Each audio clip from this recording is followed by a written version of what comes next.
가을이 깊어가면서 참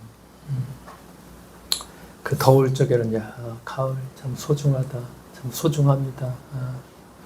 무더운 여름을 우리가 잘 지냈고 이제 찾아온 가을 하루하루 소중하게 후회 없이 잘 누리며 그렇게 보는 우리 모두가 되어야만 하겠습니다. 정서적인 문제를 가지고 신앙으로 우리가 어떻게 바라볼 것인가, 두려움에 대해서 얘기를 했고, 지난주에는 분노 이런 것들을 우리가 어떻게 잘 처리할 수 있을까, 오늘은 우울에 대해서 다음 주 한 번 더 얘기하겠지만, 오늘은 지친 것, 우울이 왜 왔냐, 정말 내가 지쳐 있지 않나 하는 그런 측면에서 좀 말씀을 드리도록 하겠습니다. 잘 아시는 것처럼 OECD 회원국들 중에서 자살률 1위가 우리나라죠. 그래서 우리는 누가 자살해서 죽었다 하는 그런 뉴스를 접할 적마다 뭐가 우울했구나, 거의가 이제 우울해서 저렇게 떨어졌겠지, 죽었겠지, 그런 생각을 참 많이 하죠. 우울이 이렇게 우리 사회에 넓게 그리고 깊게 자리 잡고 있다는 것은 누구나 이 우울에 빠져들 수 있다는 사실을 말해주죠. 신앙인도 예외는 아니죠. 영혼의 밤을 지날 때를 쓴 다이애나 그루버라는 작가가 있는데, 이 작가는 영혼의 밤을 지날 때라는 이 책에서 우울증을 안고 살아간 믿음의 사람들을 소개하고 있습니다. 그 중에 우리가 잘 알고 있는 종교개혁자 마르틴 루터, 그리고 캘커타의 성녀로 우리가 잘 알려진 마더 테라사, 그리고 미국 흑인 인권운동가의 대부 마르틴 루터 킹 목사, 이런 분들이 여러 사람을 얘기하지만 대표적으로 이제 이런 사람들을 얘기하면서 우울에 시달렸다, 주 앞에 무서움이 없다, 내 앞에 원수는 다 물러가라, 루터가 그런 찬송도 지었지만은 마틴 루터가 우울증으로 고생을 많이 했죠. 마더 테레사 하면은 정말 우리가 존경해야 되고, 저런 분이 있나 했지만 마더 테레사도 우울에 시달렸습니다. 킹 목사도 마찬가지였고, 우리도 그렇죠. 이런 분들보다 우리가 믿음이 더 강할 수도 없고, 우리의 인격이 이분들을 따라가기도 힘들고, 우리가 또 내적으로 이분들보다 강한 것도 아니고. 그러니까 우리가 이제 이 우울감을 호소하는 사람들 향해서 간혹 그렇게 얘기할 때가 있죠. 네 의지가 약해서 그렇다, 너 믿음이 없어서 그렇다, 마음을 굳게 먹어라. 사실 간혹 그렇죠. 우울을 경험하지 못했던, 사실 경험할 수도 없었죠. 옛날에 어렵게 힘들게 자라왔을 적에 우울이 뭔지도 몰랐고, 당장 먹고 살아야 되니까 당장 배가 고프니까 배고픈 거에만 관심이 있었지, 이걸 어떻게 해결해야 되나, 우울 생각도 못했죠. 그래서 이제 이런 성장해 보니까 우울하다고 하고 자살하고 그러니까 왜 저럴까 하면서 이해를 못하고, 만약에 그렇게 얘기한다면 의지가 약해서 그렇다거나, 또 믿음이 없어서 그렇잖아, 예수 믿어봐, 그거 다 이길 수 있어. 이건 무지를 넘어서 폭력이나 다름이 없습니다. 우리는 폭력을 참 많이 씁니다. 현실 세계에서 내가 경험하지 않았다 그냥 쉽게 말을 해버리는, 내가 경험해보지 못했다고 그냥 쉽게 내뱉어버리는 그런 폭력들이, 그걸 당하고 있는 사람에게는 정말 엄청난 고통이 되고, 그렇죠, 스스로 더 목숨을 끊게 되는 그러한 결과를 많이 보게 되죠. 그래서 혹시라도 우리가 이런 말의 폭력을 내가 하고 있지는 않나 하는 생각들을 좀 돌이켜 해 봐야 될 것입니다. 감기에 걸린 사람들에게 우리가 너 의지가 약해서 그래, 너 믿음이 없어서 그래, 이렇게 말하는 사람은 없죠. 그러니까 누구나 다 감기에 걸릴 수 있으니까. 우울은 마음의 질병과 같죠. 잠시 왔다가 사라지는 정도로 가벼운 우울이 있는가 하면은 꽤 오래 머물면서 내면의 이곳저곳을 다 헤집어 놓고 몸까지 상하게 하는 정도의 무거운 우울감도 있죠. 조금 더 들어가서 죽고 싶다라는 생각이 불쑥불쑥 찾아올 정도로 위험한 우울감도 있습니다. 그러니까 우울의 형태와 정도는 다를 수 있지만 한 가지 공통적인 것은 모든 우울감은 뭐 내가 신앙이 있고 없고 간에 그렇죠. 내가 많이 배우고 안 배우고 이런 걸 다 떠나서 누구에게나 다 찾아온다는 그런 사실이죠. 우울은 자기 의지를 넘어선 곳으로부터 예고 없이 불쑥불쑥 찾아옵니다. 누구나 다 이런 경험이 모르죠. 경험을 안 해본 사람들도 있겠지만 경험을 대부분 해봤을 것입니다. 양상길 권사님 경험 해보셨어요? 이런 우울감에 대한 경험을. 심각하게 경험한 거 기억이 안 나요. 우리 김포에서 우리 존경하는 선생님 어떻게 우울감 좀 경험해 보셨던 적 있어요? 저요? 예. 옛날에 했죠. 하나님이 완전히 그 전에 그 하나님에 있다 보니까 예. 하나님께서 그걸 다 해석해 주시는 아, 거예요. 그러겠어요. 저렇게 이제 신앙을 가지고 편안함을 가지고 이제 해결해서 할 수 있는 분도 있지만 신앙을 가졌음에도 불구하고 우울감이 불쑥불쑥 찾아오는 그런 사람들, 저도 그중 하나입니다. 가끔 뭐 저도 우울감을 경험하기도 하죠. 그래서 우리가 이 언제라도 우리를 거꾸로뜨릴 준비가 되어 있는 이 우울을 신앙의 기초에서 이해하고 우리가 그리스도의 신앙을 통해서 한번 좀 더 현명하게 대응해 볼 수 있는 그런 길은 없을까 하다가 한 사람 엘리야 선지자를 통해서 우리가 이 우울에 대해서 어떻게 할까를 좀 생각해 볼 수 있는 그런 시간을 좀 갖는 것도 의미가 있겠다 이런 생각이 들었습니다. 엘리야 선지자는 누구인가 뭐 다 알고 있죠. 뭐 교회를 좀 다녔던 사람들이라면 초기 예언자 중에 예언자죠. 문서 예언자라고 해서 이제 예를 들어서 아모스라든가 뭐 호세아, 이사야 이런 분들은 문서로서 글을 남겼기 때문에 그분들은 문서 예언자라고 하고 엘리야 시대 이런 예언자들은 문서를 남기지 않았습니다. 그 중에서 가장 위대한 예언자가 아마 엘리야라고 얘기를 할 수 있을 것입니다. 이 엘리야는 북쪽 나라 북이스라엘을 대표하는 선지자였고 우상 숭배의 대명사로 알려진 아하방 그의 아내 이사벨이죠. 거기에 맞서서 정말 여호와가 하나님이시다. 이것을 자기의 전부를 바쳐서 당당하고 결연하게 외쳤던 인물이 바로 엘리야죠. 그러니까 북쪽 이스라엘 역사를 이렇게 보면은 아하방 시절 상당히 세계사적으로 부유한 그런 나라를 북쪽 이스라엘이 이룩하고 있었습니다. 그래서 무역도 많이 했고 내적으로 좀 단단도 했고 크게 번영하고 국력도 이렇게 넓혀졌죠. 그러니까 이 왕은 당연히 이 국력을 더 넓히기 위해서 또 이것을 잘 안정시키기 위해서 경제적 혹은 정치 외교적 이익을 고려해서 누구랑 결혼했느냐? 이사벨은 누구인가? 페니키아 공주입니다. 그러니까 이스라엘 북쪽 이스라엘 어떤 여자가 아니라 다른 나라 저쪽 페니키아 여자 페니키아 공주를 자기 아내로 맞이했습니다. 뭐 지금도 많죠. 뭐 세계에 보면은 우리나라를 지키기 위해서 어떻게 지도자가 어떤 뭐 정책을 취할 수 있을 것인가 별로 뭐 여러 가지 정책을 다 취하는 것처럼 역시 아방도 그래서 그렇지 북쪽 이스라엘을 더 번영하기 위해서 그래 페니키아 공주 저거 맞아들이면은 저쪽 도움을 얻을 수 있겠구나. 그런데 이 페니키아는 바알신을 섬기죠. 모든 사람들이 다 섬깁니다. 그리고 여자가 바알신의 아내가 아세라죠. 아세라를 더 섬겼어. 아세라 신을 섬기면서 그 신상을 가지고 들어왔죠. 그러면서 북이스라엘의 국가 정책적 차원에서 이 아세라 신상을 아세라 신을 섬기라고 전파를 하죠. 근데 여기에 아방도 동조하고 적극적으로 이사벨의 이것을 밀어주죠.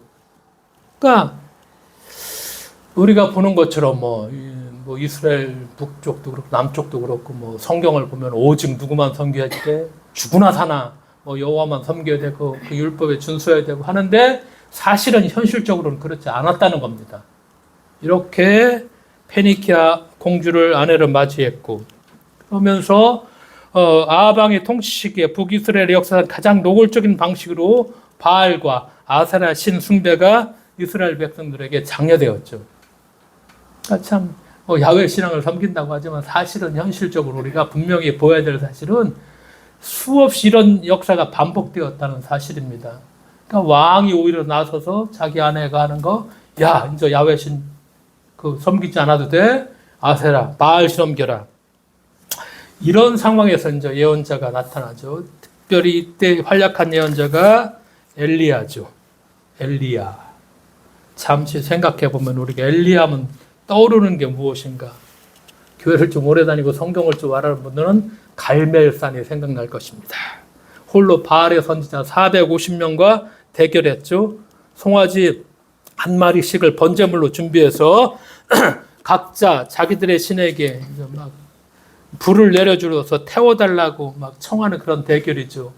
엘리야는 혼자고 바알의 선지자는 450명이고 이 대결에서 엘리야가 승리합니다. 아주 열왕기상에 이것이 아주 자세하게 기록되어 있죠. 또 하나의 명장면은 이제 북이스라엘 이제 가뭄이 들잖아요. 3년이 넘도록 가뭄이 들어. 그랬을 적에 갈멜산 꼭대기에서 바다 쪽을 향해서 무릎을 꿇고 얼굴을 무릎 사이에 넣은 채 7번 기도할 적에 손바닥만한 비구름이 있어가지고서 비가 내리게 한 사건이 있었죠. 그래서 지금도 갈멜산 거기에 보면 뭐 엘리야의 동상이 있는데 이스라엘에 가보면은 그러니까 하나님께서 일으켰던 가뭄이 3년 6개월 만에 멈추는 엘리야의 기도에 의해서 엘리야 역사에 의해서 그렇죠. 이렇게 거대한 일을 했죠. 그런데 이런 영적 거인 엘리야에게 짙은 우울감이 찾아왔습니다. 오늘 말씀이 그거죠. 엘리야가 하나님께 호소한 말. 대단한 선지자인데 이렇게 바알의 선지자 450명과 대결했고 그렇죠. 그래서 기도해서 비도 내리게 했는데 근데 지금 오늘 본문에 읽은 말씀이 뭡니까? 여호와여 넉넉하오니 지금 내 생명을 거두어 주시옵소서. 나를 죽여달라는 것이죠. 나는 내 조상들보다 낫지 못하나이다. 지금 엘리야가 이렇게 말하고 있어. 좀 더 풀어보면 그런 얘기잖아요. 더 바라는 것이 없으니 이제 제 목숨을 거두어 주십시오. 저라고 뭐 특별한 게 있습니까? 제가 대단합니까? 더 이상 대단한 사람 취급받는 것도 싫고 주목받는 것도 싫고 시선을 끄는 것도 싫고 다 귀찮아 이제. 차라리 어떻게? 저를 죽여주십시오. 내가 조상들보다 나은 것이 하나도 없습니다. 이렇게 얘기하죠. 이렇게 얘기하고서 엘리야는 하나님께 이렇게 하소연하고서 어떡하죠? 로뎀나무 아래에서 잠이 들었습니다. 오늘 읽은 본문의 말씀입니다. 그러니까 엘리야의 호소를 귀담아 들어보면 얘가 지금 겪고 있는 이 마음의 상태가 우울감을 호소하는 그런 사람들의 증상과 매우 흡사하다는 것입니다. 희망도 없죠. 희망도 의욕도 상실한 상태죠. 흥미로운 것도 관심 가는 것도 하나 없죠. 더 이상 아무것도 하고 싶지 않고 아무것도 할 수 없는 것 같은 그런 상태죠. 모든 게 귀찮아 무기력하게 보이죠. 잠만 쏟아질 뿐. 이 와중에서도 잠이 안 오는 사람도 있지만 하여간 꼼짝도 하기 싫은 상태입니다. 자신이 한없이 초라하기만 그렇게 보이는 상태예요. 죽고 싶다는 생각이 아무렇지도 않게 드는 상태.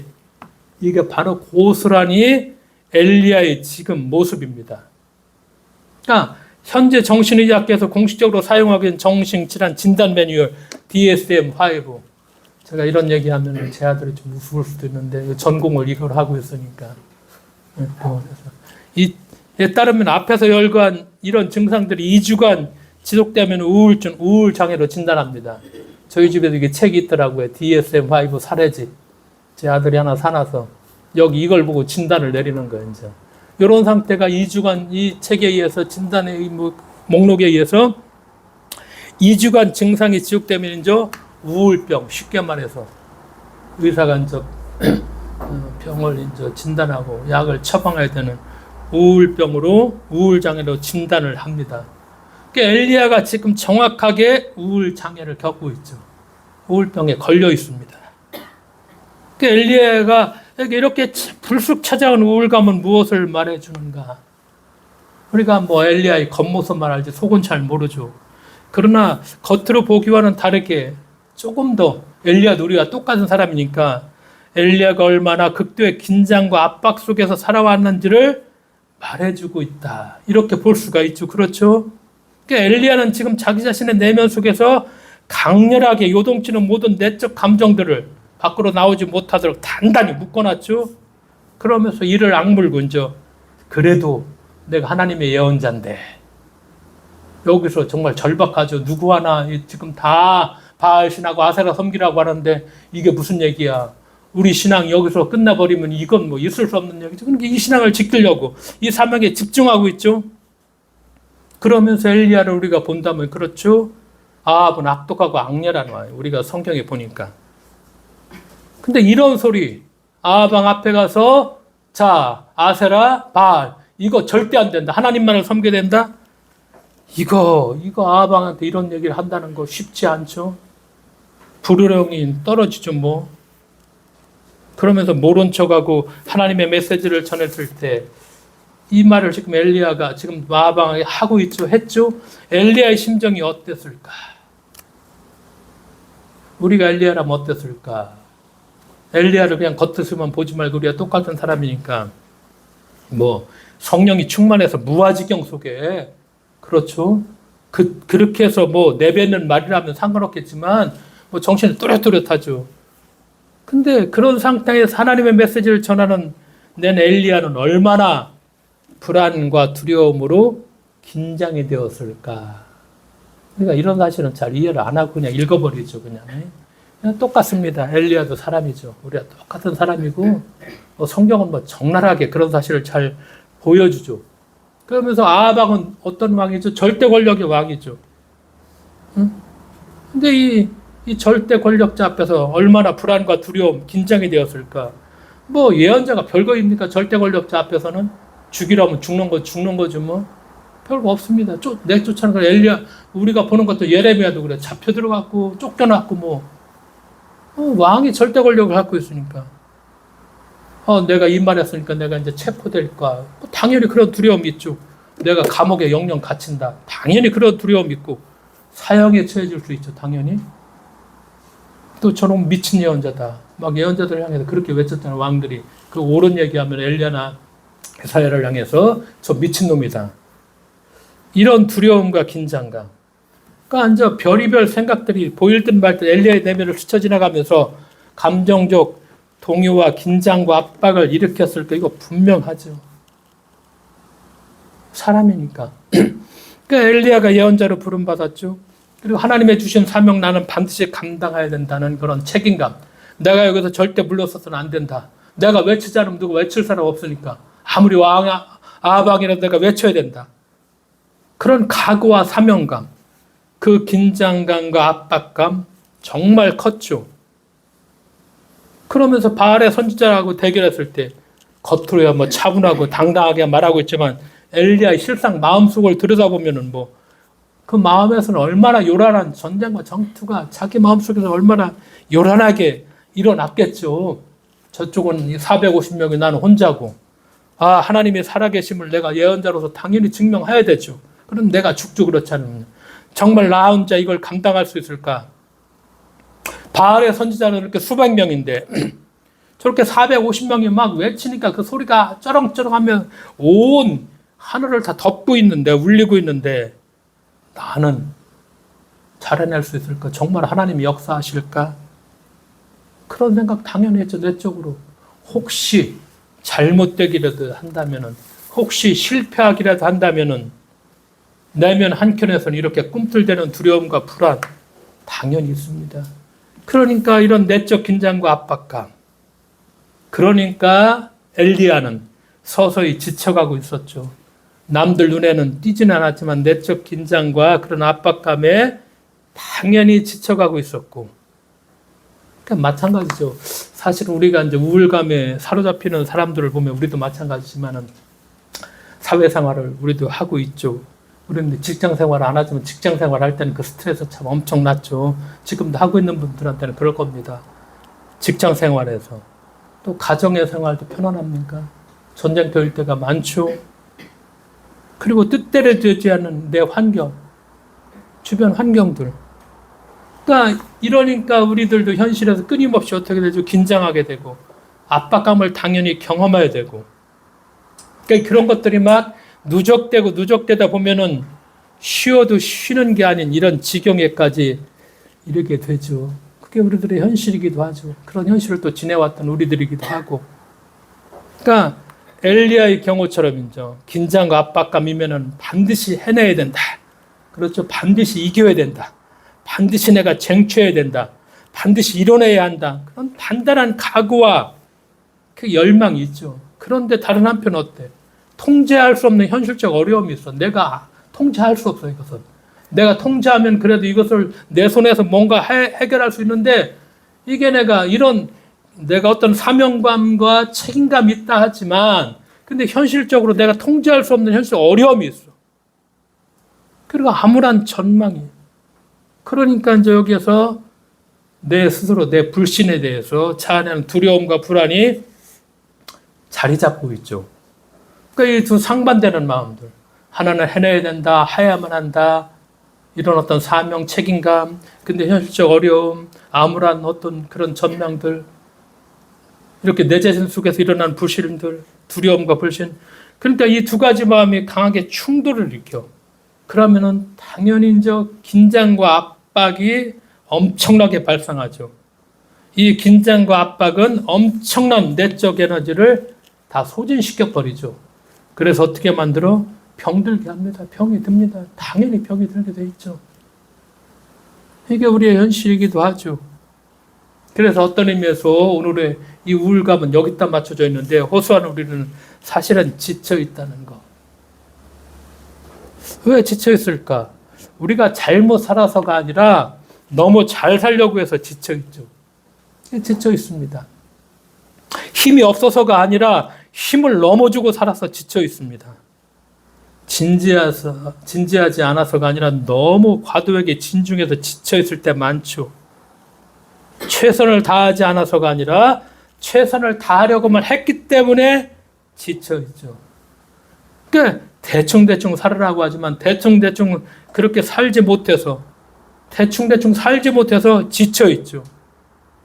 게으르다고 얘기하는데 게을러서가 아니라 너무 어떤 의미에서는 부지런해서 지쳐 있습니다. 그러기에 이렇게 자꾸 우울감을 호소하는 우리 자신에게 야, 그러면 그렇지 너 잘 될 리가 있냐? 나약해 빠져서 네게 해낼 리가 아니야. 나 스스로에게 내가 이렇게 말하기도 하죠. 이런 전신 상태는 뭐가 되겠냐? 이거 내 자신에게 하는 상태죠. 이렇게 말하셔야 되겠는가? 그런데 이렇게 말할 때가 참 많죠. 그게 우리 현실입니다. 그러면 어떻게 해야 되나? 엘리야 이야기로 다시 돌아가 보죠. 엘리야가 엄청난 긴장과 압박을 억압하는데 내적 에너지를 다 소진해서 쉼없이 달려왔죠. 그러다 오늘 본문에 보니까 딱 한계에 부딪히고 말았어. 더 이상 어떻게 할 수 없어. 엘리야가 보니까 바알의 선지자들과 대결해서 승리했고 전심으로 기도하며 가뭄을 종식시키는 큰 비를 내리게 했지만 이렇게 큰 일을 딱 치르고 나니까 한순간에 이제 긴장이 풀렸겠죠. 그런데 또 이게 웬일이야? 이세벨이 누구를 잡으려고 그래? 이 엘리야를 잡아 죽이려고 한다는 거야. 찾아서. 이런 소리를 들어. 야, 이 정도 맛을 봤으면은 이세벨도 좀 회개하고서 이게 좀 마음이 돌아섰어야 될 텐데 이게 아니야. 쌩쌩하게 살아있고 오히려 나를 잡아서 죽인다는 거야. 아무런 변화가 없어. 아합과 이세벨은. 아직도 기세가 등등해. 언제든지 나를 잡으려고 지금 막 다 찾아다니고 있다는 거야. 그 엘리야가 지금까지 내가 한 게 뭔가? 아니 도대체 하나님 뭐 한 겁니까? 어? 제가 뭘 더 어떻게 해야 하나? 모든 의식이 단순하게 날아가 버렸어. 깊은 허무감에 사로잡히고 말았어. 그래서 우울감에 빠져버렸죠. 그렇게 죽여달라고 얘기하죠. 이제 엘리야가. 그래서 엘리야가 한 일은 광야로 도망을 가버렸어. 왜? 목숨을 부지하려고 도망쳤다기보다 이스라엘 백성들 모두 다 꼴보기 싫어졌어. 그렇죠? 목숨을 부지하고 있는 자신조차도 꼴보기 싫어졌어. 그러니까 하나님께 죽여달라고 하소연하죠. 이제 엘리야가 할 수 없는 일은 할 수 있는 일 하나도 없어요. 그렇게 보이죠. 그때 바로 이제 여기 성경에 보니까 그 순간에 이제 하나의 반전이 일어나죠. 이 지쳐버린 엘리야를 하나님이 어루만지십니다. 그러니까 깊은 우울감에 사로잡혔을 때 엘리야가 한 것은 광야로 가서 나 죽여달라고 하고 나 못하겠다고 해서 이제 광야 로담나무 밑에 잠이 들었어. 이게 엘리야가 한 일이야.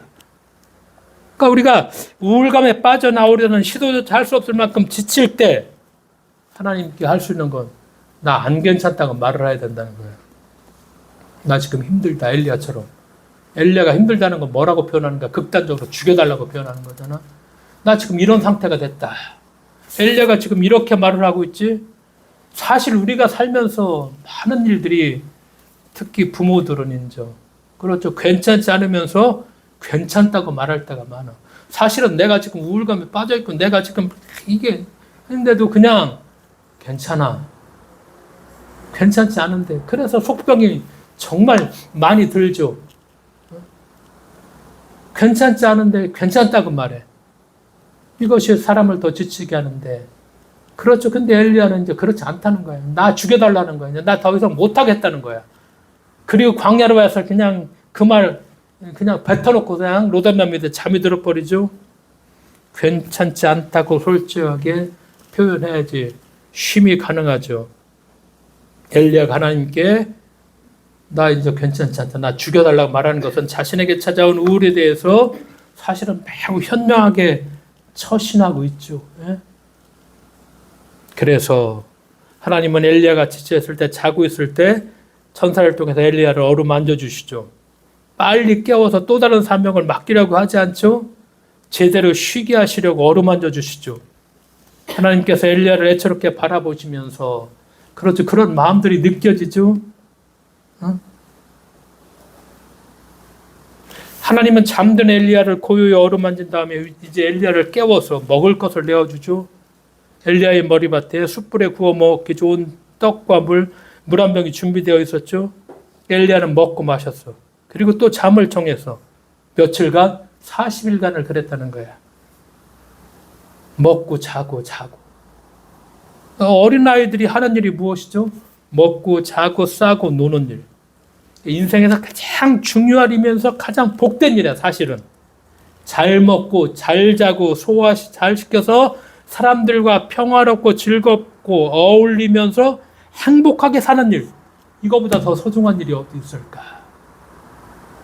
그렇죠. 전도서 3장 13절에 말하는 것처럼 사람마다 먹고 마시는 것과 수고함으로 낙을 누리는 그것이 하나님의 선물인 줄을 알았도다. 전도서 기자가 이렇게 고백하죠. 우울과 씨름했던 마틴 루터는 자신처럼 우울에 시달렸던 제롬이라는 친구가 있는데 그 친구의 편지로 이렇게 조언을 했습니다. 고독을 피하게 제롬, 우리 가족과 어울려 웃고 즐기게 용기를 내서 끔찍한 생각들을 쫓아내게 마귀가 그런 생각들로 괴롭힐 때마다 함께할 사람들을 찾아서 한잔하며 농담도 주고받고 한바탕 즐겁게 지내게. 이게 루터가 이제 자기가 우울감을 겪어서 조금 그래도 경험이 있으니까 친구 제롬이 그런 우울감을 겪고 있으니까 편지로 그렇게 이렇게 조언을 하는 거야. 그러게. 우울할 때 우리가 어떻게 하는가?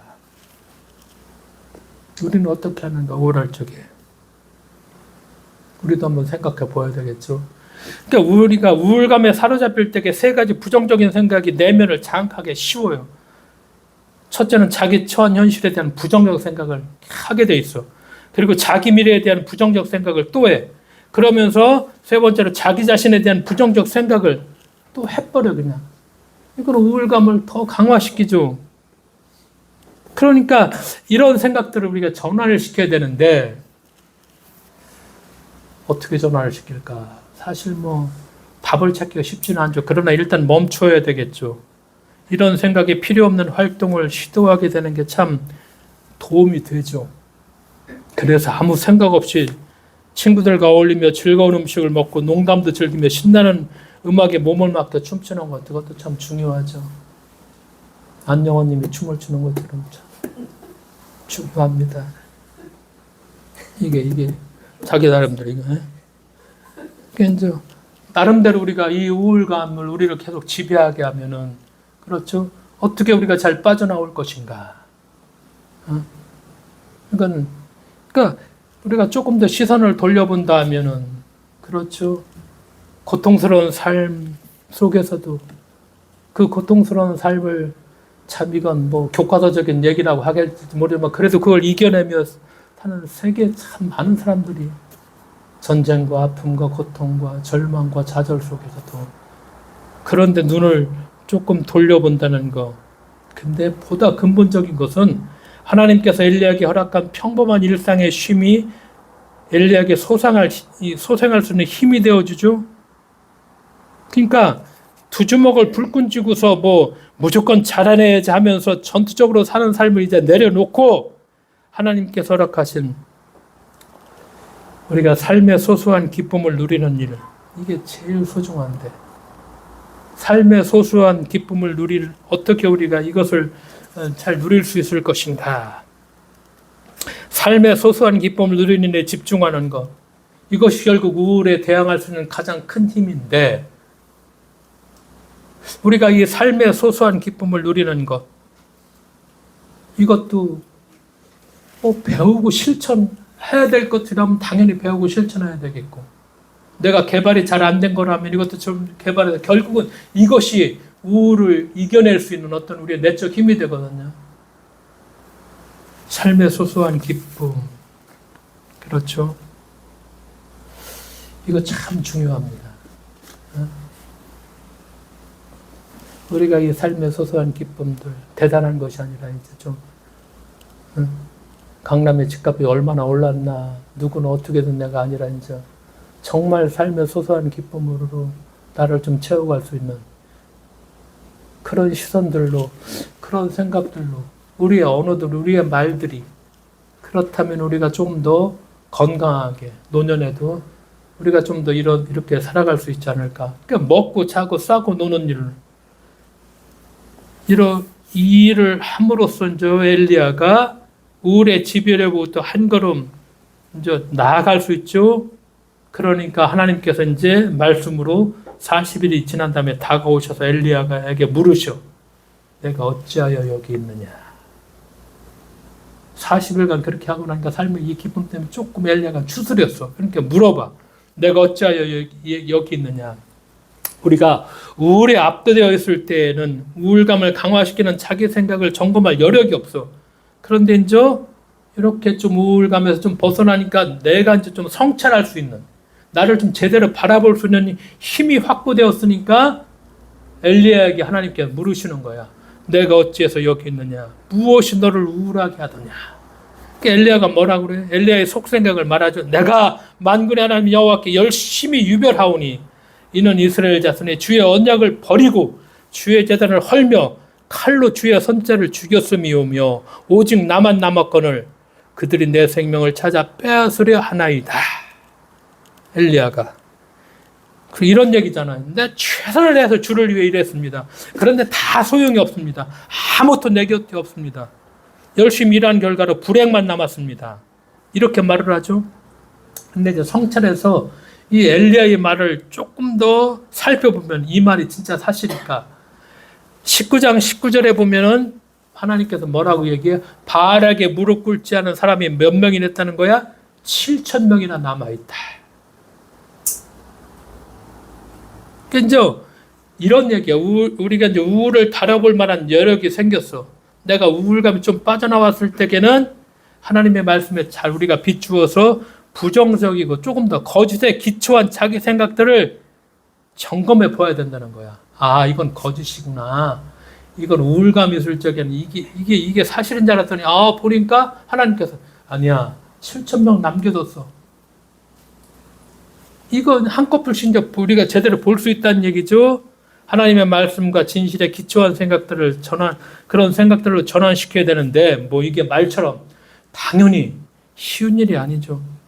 순간순간 스쳐 지나가는 생각들을 포착하는 것도 쉽지 않고 하나님의 말씀으로 그 생각들을 잘 반박하는 것도 쉽지 않죠.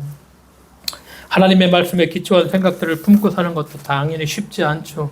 그러니까 19장 12절에 보면은 또 한 가지 이런 말씀을 주시죠. 하나님의 음성이라는 것이 큰 바람이나 지진, 눈에 확 띄는 불과 같은 게 아니라 세미한 소리, 아주 작은 소리라는 거죠. 세미한 소리와 가깝다고 말하고 있잖아. 그러니까 역설적으로 지금 내가 지쳐있고 우울했을 적에 조금 더 이것은 하나님의 세미한 음성에 귀를 기울일 그런 기회라는 거예요. 그런 때라는 거예요. 그걸 또 말씀하시고 있는 것이지. 왜냐? 우울할 때 내 마음속 목소리는 어느 하나 내게 희망을 주지 못한다는 게 명확하죠. 우리가 그 사실을 분명하게 인정하기만 한다면 조금 더 이제 엘리야에게 엘리야가 부정적인 얘기를 한 다음에 하나님께서 7,000명 남아있다고 하면서 저 하나님의 세미한 음성을 들려주죠. 하나님의 음성, 세미한 그 음성에 집중할 이유가 생길 수가 있죠. 그래서 우리가 조금 더 이 우울에 대해서 거짓으로 물든 내면의 소리에서 진실하신 하나님의 말씀의 주의를 전환하라는 그런 신호를 우리가 받아들여야 되고, 그러면서 이제 19장 15절에 하나님이 엘리야에게 또다시 예언자의 사명을 부여하셔. 이제 왜? 너 예언자니까 하나님의 말씀에 집중하면 거짓된 자기 생각에 더 이상 좌지우지 않게 될 것이다. 그래서 다시 엘리야에게 사명을 부여하시죠. 오늘 엘리야가 이런 이야기입니다. 우울이라는 것이 믿음이 없어서 생기는 병이 아니죠. 그러니까 우리가 할 수 있다는 것은 억지 노력과 힘을 빼야 돼. 이걸 빼야 돼. 억지로 노력하려고 하지 마. 걱정하지 말고 힘을 빼버리고, 그러면서 조금 더 우리가 믿음이 있다면 하나님께 맡긴다는 얘기를 하는데, 근데 이게 이제 이론적으로만 맡기지 말고 정말로 좀 한번 그냥 맡겨놓을 수 있는 그런 말의 믿음이 아니라 삶의 온전히 그런 믿음이 필요하다. 그렇죠? 그런 믿음의 경험을 우리가 못 해봤죠. 많이 맡기라고는 얘기하지만 이론적으로만 맡기죠. 그러니까 내 생각의 한계를 넘어서 조금 더 우리가 하나님의 세미한 음성에 주의를 기울이라는 것은 우리가 잘 세미한 음성을 조금 더, 저는 그렇게 생각하죠. 이렇게 귀를 기울인다는 것은 작고 소소한 기쁨들, 삶에 그런 기쁨들을 충분히 찾아낼 수 있다는 얘기야. 제가 생각하기에는 그냥 이 말씀을 자꾸 음미해 보면서 크고 막 그런 것들이 아니라 작고 소소한 기쁨, 삶의 기쁨들 주의를 기울였다는 거야. 그런 기쁨들. 왜냐하면은 결국 우리가 우리의 삶에서 삶의 이런 소소한 기쁨을 어떻게 누리며 살 것인가. 이것이 결국 우울을 이겨낼 수 있는, 그렇죠. 어떤 우리들의 그런 뭐라고 할까, 방법이라고 할까, 우리가 의사도 아니고, 그렇죠. 제가 정신과 의사도 아니고, 또 우리가 어떤 정답을 줄 수도 있는 것도 아니지만, 그러나 엘리야를 통해서 우리가 말씀에 보다 생각해 보면서 힘을 좀 빼버리고 이제까지 보지 못했던 작은 것들 주의를 조금 더 잘 기울이고, 그렇죠. 정말 하나님께 나를 던져, 말뿐이 아니라 나를 말로만 맡기는 것이 아니라 실제로 맡기고, 그렇죠.